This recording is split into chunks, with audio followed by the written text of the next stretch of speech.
자, 이번에는 오후장 디펜스입니다. 오늘은 김종효 이사가 개인적으로 출장 관계로 자리를 좀 비워서 퍼스트 프라임 리서치 손열호 팀장이 대신하겠습니다. 팀장님 안녕하세요.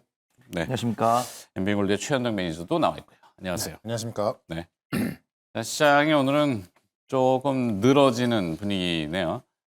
일단은 매도가 막 쏟아져서 흐르는 것 같지는 않고 매수가 싹 사라졌죠. 왜냐하면 뭐 연휴 징검다리 휴일을 앞두고 또 무슨 일이 어떻게 벌어질지 모르고 트럼프 대통령의 또 말 한마디 매일 바뀌고 아까 또 뭐 나왔던 것 같은데 중국이 떠안을 거다. 네. 뭘 떠안을 거라고 자꾸 이러시는지. 하여튼 그렇죠. 이제 우리가 내일 하루 쉬지만은 네. 금요일 하루 거래하고 또 화요일까지 쉬다 보니까 아하. 꽤 장시간 동안 이제 연휴나 마찬가지인 것이고, 그렇죠. 그러다 보니까는 사실 이 관세에 대한 부분도 하루하루 바뀌고 있는데 뭐 그런 어떤 불안감들, 그 다음에 이제 사실 뭐 그동안도 이제 미국 내에서는 경기 지표 나올 게 꽤 많은데 지금 이미 이제 이 경기 지표가 꺾이면서 지금 어떤 경기 침체에 대한 우려가 이제 좀 계속 나오고 있는 거거든요. 그러니까 어제 미국 증시 같은 경우는 경기 지표가 꺾이면서 거꾸로 금리 인하에 대한 기대감 때문에 좀 반등이 나왔는데 그리고 나서 또 장 끝나고 나서는 지금 미국의 이제 슈퍼마이크로 컴퓨터가 실적 전망이 확 깎였습니다. 그러면서 엔비디아까지 시간에 빠지다 보니까는 미국 선물 빠지고 그러니까 우리도 같이 빠지는 모습인데 다만 슈퍼마이크로 컴퓨터 같은 경우는 이제 매출이 이전된 거거든요. 그러니까 그렇죠. 3월 달에 이제 그 서버 부분에 있어서 이 고객사의 어떤 확장 AI 데이터 서버. 네.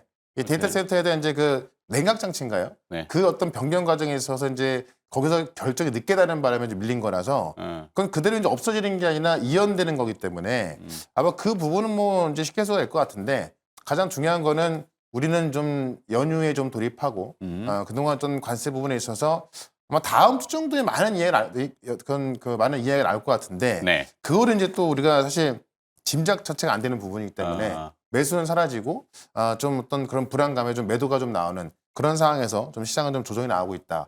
이렇게 좀 보시면 될 것 같습니다. 그렇죠. 사실 뭐 한치 앞을 알 수가 없는 거죠. 막연한 희망사항이지만 뭐 사단을 내서 망가지자, 와, 다 죽어보자, 뭐 이렇게는 상식이 아니니까. 네네. 그래도 지금 막 그 합의도 하고 싶고 또 뭐 이걸 또 다시 일으켜 세우고 싶고 엉망진창인 걸 되돌려 놓고 싶은데 저질러는 놨고 이거를 내가 잘못 봤네. 이걸 좀 수정해야 되겠네. 라고 얘기를 못 하니까 막 뒤죽박죽이 돼서 그렇게 됐잖아요. 손혜로 팀장이 보시기에는 그래도 또 금요일 시장, 오늘 오후, 그다음 금요일 시장 지금부터 낙폭이 더 좀 조정폭이 커질지 아니면 금요일도 좀 불안할지 어떻게 보시나요? 네, 옛말에 어르신들께서 그런 이야기를 하시더라고요. 약주 하셨어요? 정치 약주 안 했습니다. 얼굴 빨개가지고. 주말에 좀 탄천을 많이 다녀가지고 아, 살 빼려고. 자외선. 네, 그래서 그 자외선은 잘 정치인들이랑 받아야지. 잘 바르도록 하겠습니다. 네. 이제 정치인들이랑 펀드 매니저들은 뭐 뻔뻔해야 된다 이런 이야기를 하고 있고 저 역시도 이 경제 방송에서 두꺼워야 나오고 된다고 있기 그러잖아요. 때문에 네. 절대 투자분들께 지금 당장 나의 포트폴리오를 다 내팽개치고 도망가셔라 이런 이야기는 제가 죽기 전까지는 아마 우리 시청자분들께 말씀 못 드릴 것 같아요. 그러면 네. 이런 상황에서 우리가 왜 이런 상황이 펼쳐질지 알아야 되는데 저도 이제 이 전문가님께서 말씀해 주셨지만 세 네. 가지 이슈라고 봅니다. 일단은 연휴 이슈가 일단 한 60% 이상의 영향을 줬고 할리데이 리스크, 뭐 그렇죠. 영어로 네. 뭐 할리데이 리스크가 고급스럽게 제일 표현하면 크고 뭐 그다음에 그렇게 해야죠. 네. 이제 트럼프 대통령이 자동차 관세를 완화를 해줬다고 했지만 투자분들께서 믿지 못하시는 것 같아요. 네. 그래서 그게 20%. 그다음에 뉴욕 시장 끝나고 나서 슈퍼마이크로 컴퓨터 실적이 나머지 20% 했다라고 판단합니다. 근데 제가 이번 주 일주일 봤을 때는 시장이 전약 후강 장세가 좀 많이 나오더라고요. 근데 안타깝게도 외국 데일리로 봤을 때 아니면 네. 주간으로 봤을 때? 주간으로 봤을 때 네. 한 2주 정도 그렇게 된 것 같습니다. 주반 초반에는 좀 약하다가 개장 초반에 매도세가 나오다가 네. 이제 점심시간 이후로는 매수세가 들어오는데 하루 단위로 이렇게 봤을 네네. 때 네. 근데 그 외국인 투자가들이 공격적으로 매수를 안 하고 있고 지금 3월 말일부터 오늘까지 한 달간의 누적 순매도를 봤을 때는 외국인 투자가들이 11조 이상을 순매도를 했고 네. 지금도 매수를 했을 때 오히려 현물보다는 선물 지수 쪽으로 매수세가 들어오고 있기 때문에 외국인 투자가들은 약간 지수 플레이를 하고 있고 그다음에 기관 투자가들한테 조금 고맙습니다. 기관 투자가들한테 좀 고마운 모습 보여주고 있고 개인 투자분들이 노력을 정말 많이 하고 계신다. 근데 지금 이런 상황이 나왔을 때는 단기적으로 접근할 수 있는 섹터나 뭐 컨텐츠나 정치 인맥 테마주, 뭐 정책 수혜주 이런 것들 충분히 좀 공략이 가능하다라고 하는데 그런 것도 사실 어떤 본업이 있는 개인 투자분들께서 쉽사리 좀 접근이 어렵거든요. 그래서 네. 오늘 최현덕 매니저님께서 좋은 아이디어 주실 거다라고 보고 있고 저는 우선은 전약 후장 장세가 나오고 있지만 외국인 투자가들이 개별 종목보다는 시장 자체로 둥글둥글한 매매를 하고 있기 때문에 단기적인 매매가 가능하신 분들은 매매를 권해드리지만 그런 것들이 안 되시는 분들은 조금 시계를 멀리 두고 천천히 매매해 보시기 중요할 것 같다. 그렇게 좀 평가를 하도록 하겠습니다. 네. 결론은 시장은 모르겠고 네, 최현덕 매니저의 종목만 기대한다 이렇게 돼. 정확하십니다. 저도 감사합니다. 똑같은 네. 뭐 매매를 할 건 아니지만 그래도 항상 종목을 잘 선택하시고 흥미로우니까. 네. 네. 자, 그 전에 일단 주제가 좀 정해졌는데 금융주가 나름 그래도 선방하고 있다. 이거 뭐 나쁜 재료는 아니죠. 약간 고무적인 거고 뭐 그게 이제 금리 하락기 내지는 추가 금리 인하 뭐 이런 기대감들이 많이 녹을 거예요. 네. 금융주 그러면 일단 은행, 증권, 보험, 뭐 화재까지 해서 네. 하나씩 좀 뜯어보죠. 그치, 금융주가 올라갈 이유는 상당히 많은데, 네. 그러니까 지금은 일단 뭐 단기적으로 보면은 금리나 기대감. 어제 같은 경우도 이제 미국 경제 지표가 안 좋다 보니까는 그 금리나 기대감이 좋아진 어제 거고. 졸츠가 나왔는데 네. 고용 동향 보고서가 낮았죠. 네. 서서히 관세 영향권으로 들어가는 거 아니야? 근데 오늘 저녁에 1분기 GDP 나오면은 큰일 났네 이렇게 또 할까 봐. 이번 주도 그런 지표가 많이 확인되다 보니까는 어떻게 보면은 경기 침체를 확인한 뉴스이기 때문에 나쁜 뉴스인데 이런 나쁜 뉴스가 이제 결국은 금리 인하로 이어질 것이다. 그런 어떤 좋은 뉴스로 이제 해석이 되면서 네. 조금씩 올라가고 있긴 합니다.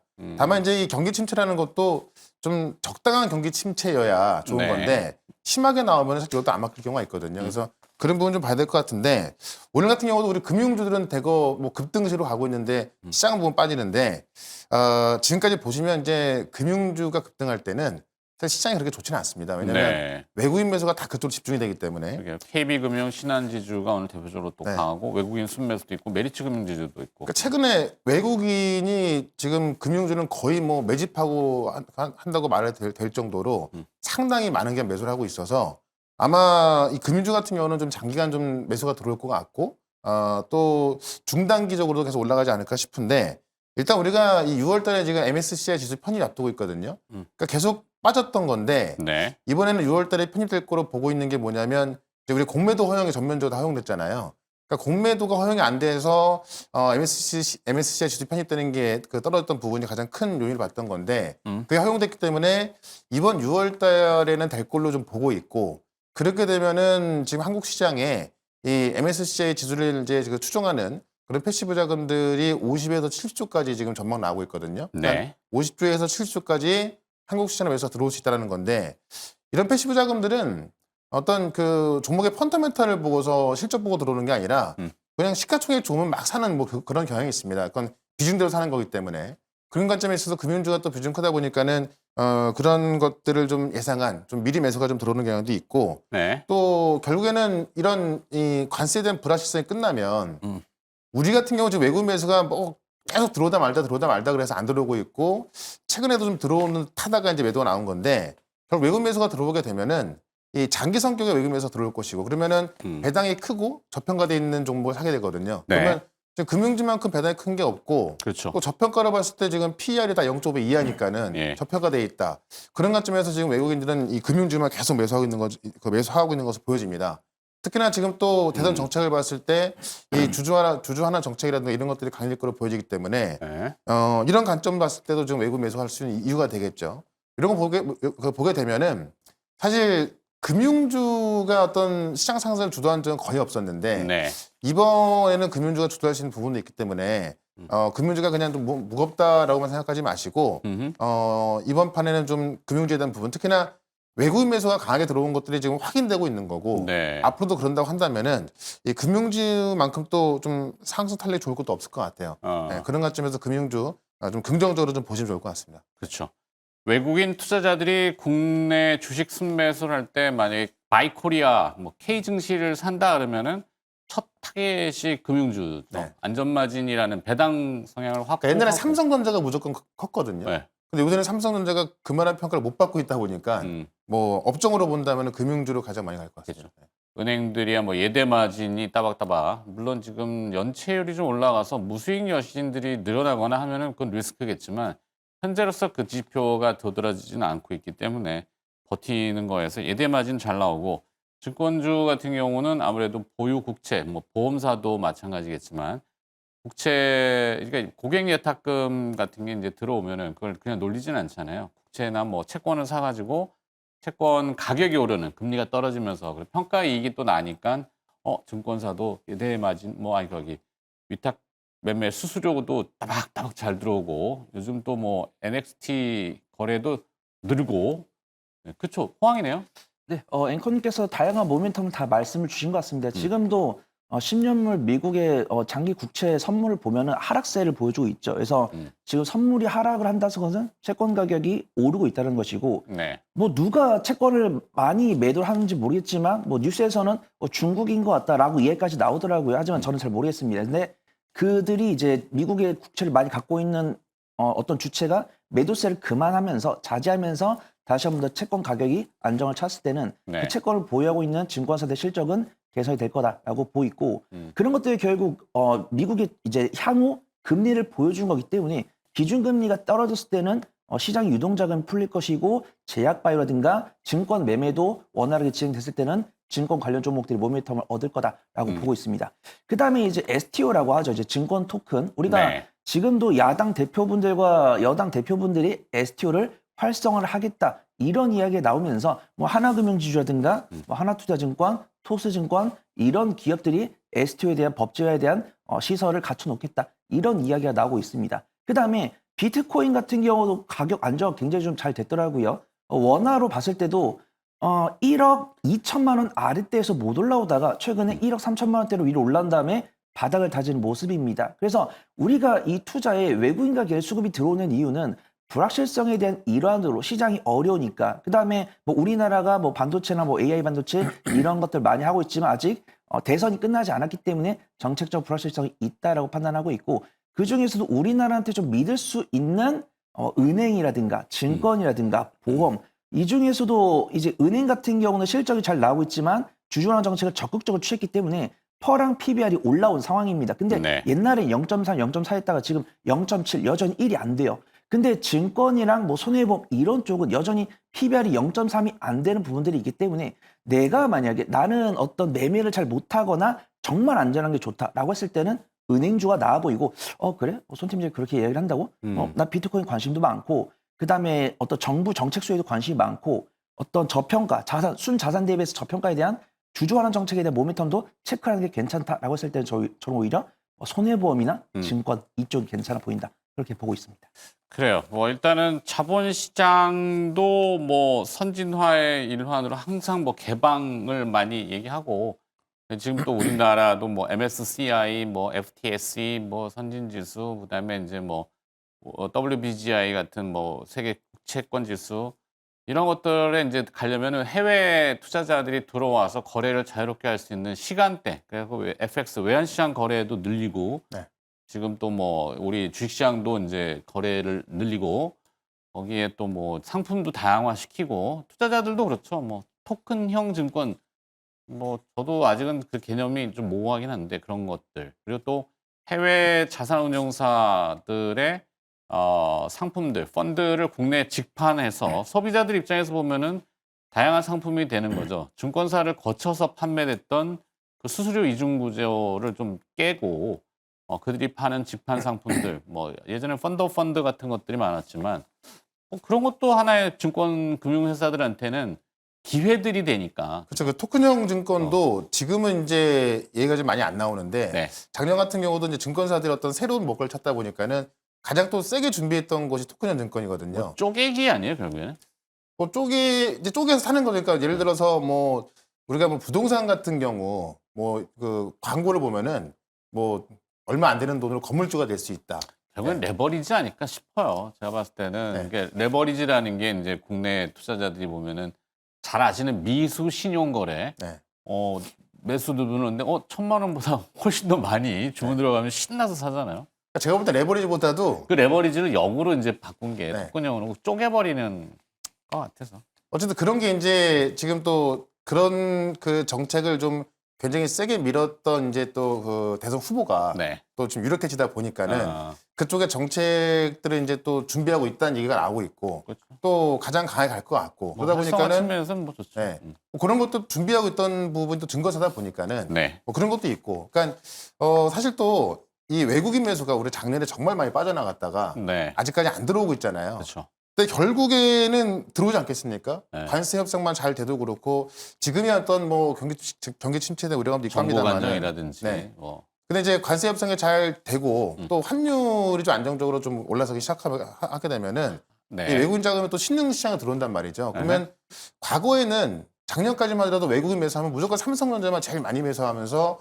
움직임이 나왔던 건데 네. 지금은 삼성전자가 어떤 그 정도 어떤 위력이 많이 떨어졌기 때문에 사실 외국인들 들어왔을 때 장기적인 매수로 보게 되면은 배당 잘 주고 싼 종목은 금융주만은 없는 것 같아요. 그러니까 금융주가 최근에 차트를 보시면은 거의 50주 신고가 정도까지 올라와 있어서 단기적으로는 살짝 높아 보일지 모르겠지만은 그럼에도 불구하고 지금 퍼가 0.3에서 0.5 아래 것들 되게 많이 있고 근데 배당은 또 업종별로 비교했을 때 가장 많이 주고 또 지금 작년 같은 경우도 우리가 어떤 주주환원 정책이라든가 네. 그런 어떤 그 정책을 많이 시행했었는데 그런 것들이 또 민주당 위주로 됐던 거기 때문에 아마 이번 연도도 그런 것들이 좀 더 강화된다면은 뭐 금융주만한 게 없을 것이다. 그래서 업종별로 본다면은 외국인이 가장 사기 좋은 것들 좋은 어떤 업종이 또 금융주이기 때문에 네. 뭐 미리 들어가 있는 전략도 괜찮을 것 같다. 다만 이제 시간은 좀 걸릴 수 있는데 시간이 걸리더라도 가장 안전하게 수익낼 수 있는 쪽으로 좀 보시면 좋을 것 같습니다. 네. 그만큼 이제 투명성과 그다음에 또 뭐랄까 내부 통제 기준 강화 이게 사실 은행에 맡겨둔 돈이 자기들 돈 아니잖아요. 네. 고객들 돈이고 다 우리들 돈은 그냥 임시 뭐 자기들 돈처럼 막 대출 불법 대출해주고 심심하면 터져 심심하면. 네. 그럴 때마다 아주 짜증스럽습니다. 근데 참 착한 국민들이 돈을 한꺼번에 안 찾기 때문에 그게 이제 뱅크런이 나오면은 나중에 뭐 이제 하라는 건 절대 아니에요. 네. 하여튼 금융기관의 투명성은 상당한 수준 미국처럼 좀 강화가 돼야 된다. 뭐 그렇잖아요. 뭐 우리나라는 분리해서 막 이렇게 하는데 미국은 합산해가지고 죄를 하면은 뭐 예전에 메이도프 사태처럼 막 네. 징역 막 200년씩 막 나오고 그렇죠? 그렇습니다. 네. 투명성이 답보된다면은 금융주에 대한 메리트는 좀 달라질 수 있다 이렇게 정리하고 선택지가 있을까요 혹시 금융주 중에서? 네, 저는 매매를 좀 잘하시는 분들께는 제주은행을 좀 권해드리고 제주은행? 네, 단기전 지난번에, 변동성 네. 선호하지 않으신 분들은 이제 IM 금융지주나 IM. BNK 금융지 이쪽이 좀 나아 보인다고 판단합니다. 그래서 네. 저는 금융주의 투자 전략은 늘 한결같습니다. 내가 매수를 해가지고 3개월 이상 보유를 하면서 평가 손실을 마이너스 5% 이내로 관리할 수 있는 실력이라고 한다면 사실 뭘 사도 된다라고 말씀드려요. 근데 내가 그런 것들이 안 됐을 때는 추가 매수 기회를 딱 한 번 두고 나서 내가 먼저 선발대를 접근한 다음에 한 달이나 두 달 뒤에 분할 매수를 해야 됩니다.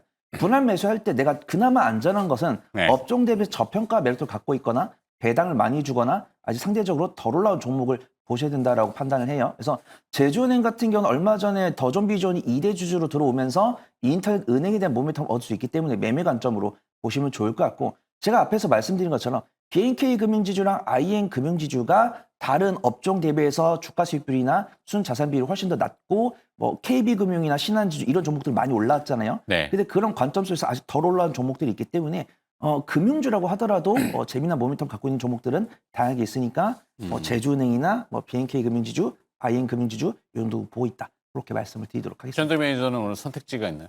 오늘 저는 잠시 뒤에 종목을 하나 준비했고 금융주? 네. 오. 힌트 하나 드리면 이게 이제 우리 시장이 안 좋았다라고 하더라도 네. 작년에도 우리 해외 주식 투자 붐이 일었잖아요. 그렇죠. 근데 서학개미? 네, 성학개미 지금도 그 흐름이 전혀 변함이 없고 네. 거래도 똑같고 오. 그러니까 지금 사실 뭐 테슬라건 엔비디아건 많은 종목들 급락이 나왔지만 많은 부분도 우리 개인 투자자분들은 그런 거 기회로 보고 있거든요. 네. 그러니까 저도 뭐 그게 맞다 보는데 그런 관점에 있어서 지금 이 개인 투자자분들의 어떤 해외 투자는 줄지도 않았기 때문에 그에 대한 또 수수료를 가져가는 증권사는 뭐 계속 이익이 증가할 수밖에 없겠죠. 네. 네, 그런 관점에 있어서 또 그런 부분을 대표하는 종목 하나 준비했으니까 잠시 뒤에 종목으로 좀 보시면 좋을 것 같습니다. 좋습니다. 기업은 선택을 또 이렇게 추천해 주셨고 K 컨텐츠 잠깐 좀 넘어가 볼까요? 뭐 그래도 또 손현우 팀장의 강점이잖아. 걸그룹의 강점이잖아요. 그렇습니까? 네. 우선은 뉴스가 하나 나왔다고 하더라고요. 어떤 어떤 거죠? 대형 엔터 아티스트는 아닌데 이제 C9 엔터테인먼트에서 소속이 되어 있는 이제 보이그룹이 네. 중국에서 9년 만에 공연을 한다 이런 뉴스가 나오면서 그저께 한번 컨텐츠라든가 엔터 관련 종목들이 강세를 보이는 모습들이고 앞에서도 큐브 엔터 관심주로 나왔는데 저는 이 엔터 관련 종목들이 4분기 실적 발표하면서 포가 굉장히 좀 높아졌지만 아직도 이제 6개월이나 1년 차트로 봤을 때는 여전히 박스권 중단부에 있다. 추가 상승할 여력이 있어 보인다. 그렇게 판단하고 있습니다. 그래서 가장 변수는 우리가 이대로 중국이 우리한테 문호를 열어줄까? 저는 열어줄 가능성은 5대 5다라고 봅니다. 안 열릴 수도 있고요. 그래서 열린다는 가정을 했을 때 조금 적극적으로 매수할 수 있다라고 판단하고 있고 오늘 엔터 관리했을 때는 외국인과 기업의 수급이 괜찮은 것으로 판단하고 있기 때문에 저는 긍정으로 말씀을 드리려고 합니다. 그래서 저는 이제 우리 4대 엔터가 있죠. 그다음에 네. 저는 큐브 엔터 같은 경우 워낙 그 여자 아이들로 하여금 저력이 있기 때문에 조금 단기 수익 관점으로 시세 원하신 분들 큐브 엔터 괜찮다라고 보고 있고 SM, JYP, YG, 하이브 같은 경우는 사실 뭐든 괜찮다라고 판단합니다. 그래서 저는 에스파를 좋아하기 때문에 SM을 탑픽으로 권해드리지만 네. 혹시라도 나는 실적이 안전한 게 좋아요라고 했을 때는 JYP도 괜찮아 보인다. 그렇게 말씀을 드리도록 하겠습니다. 좋습니다. 에스파를 좋아하시는군요. 네. 에스파를 좋아합니다. 에스파도 좋아해야 될 텐데. 저가 누군지 모르겠죠. 왜 몰라요? 뭐 주식 경제방송에서 그래 또 김영동 있으신데. 자, 최현도 매니저는 엔터테인먼트 어떻게 생각하세요? 그러니까 이제 가장 중요한 게 뭐냐면 이 한한령 해제에 대한 기대감이 결국 이제 이 한국 출신의 가수가 중국에서 공연을 할 수 있냐 없냐. 그러니까 최근에 그러니까 조금 전에 말씀하셨던 그 아이돌 같은 경우도 예. 이제 그 한국 국적을 가진 아이돌인데 그 한국 국적을 가진 아이돌이 이제 공연이 허가가 났다고 하니까는 네. 본격적인 신호탄을 보고 있는 거고. 한국인 멤버들로만 구성된 보이그룹인가 그렇죠. 봐요. 네. 이펙스라고 그러니까 그룹 이름이. 이펙스. 네, 네, 이펙스. 저도 뭐 처음 들어봐가지고. 네, 아직은 뭐죠? 안 했기 때문에 그럴 수도 있죠. 네. 우리한테 아마 유명할 것 같아요. 근데 중국에서 그러니까 공연을 이제 한다는 건데 네. 중요한 게 뭐냐면은 한 달 전까지만 하더라도 한국의 아이돌 그룹이 이제 공연을 하게 되면 한국 아이돌 그룹이지만은 국적은 중국이거나 아니면 국적 미국 그런 아이돌만 공연이 됐었는데 이제 실제 한국 국적을 갖고 있는 아이돌 그룹의 어떤 그 공연이 허가된 거고요. 또 K-팝 하면 가장 큰 축제가 드림 콘서트인데 그럼 드림 콘서트도 저도 어렸을 때 뭐 한두 번 갔던 것 같은데 네. 이 드림 콘서트가 이제 중국에서 열리거든요. 그러니까 네. 9월달에 지금 그 하이낸성에서 열리기로 확정됐다는 뉴스가 대규모 나왔는데 콘서트들. 드림 콘서트 아시겠지만은 한국 아이돌이 대거 출연하는 그러니까 네. 웬만한 한국 아이돌이 다 출연하는 건데 그게 지금 중국에서 이제 드림 콘서트가 9월달에 확정이 됐고 10월달 같은 경우는 그 홍콩에서 또 그 확정이 돼가지고 그렇게 되면은 한국 아이돌이 대거 중국에서 공연한다. 이거는 한한령 해제가 아니라 완전 뭐 이제 뭐 점령한다고 해도 될 정도로 네. 본격적으로 진출이 가능한 거기 때문에 이게 일단 확정됐다고 뉴스가 나왔거든요. 그런 관점에 있어서 이 어떤 한한령 해제에 대한 부분에 있어서 제가 전에도 말씀드렸다시피 화장품도 좋습니다만은 가장 눈에 띄게 또 주가 반응이 나오고 매출이 나올 수 있는 게 네. 엔터 쪽이기 때문에 뭐 앞서 말씀해주셨던 하이브라든가 뭐 JYP는 4대 엔터는 제가 볼 때는 꽤 많이 올라갈 수 있고 하이브도 또 보이그룹이 나오나 봐요. 네, 하이브도 있고 또 저는 사실 JYP가 또 가장 보수적이고 또 안전한 또 그 엔터사기 때문에 최근 주가도 싸고요. 그래서 네. JYP가 그래도 좀 제일 낫지 않을까 좀 그렇게 보고 있습니다. 네. 우리 유진스들은 어디 갔을까? 보고 싶습니다. 네. 알겠습니다.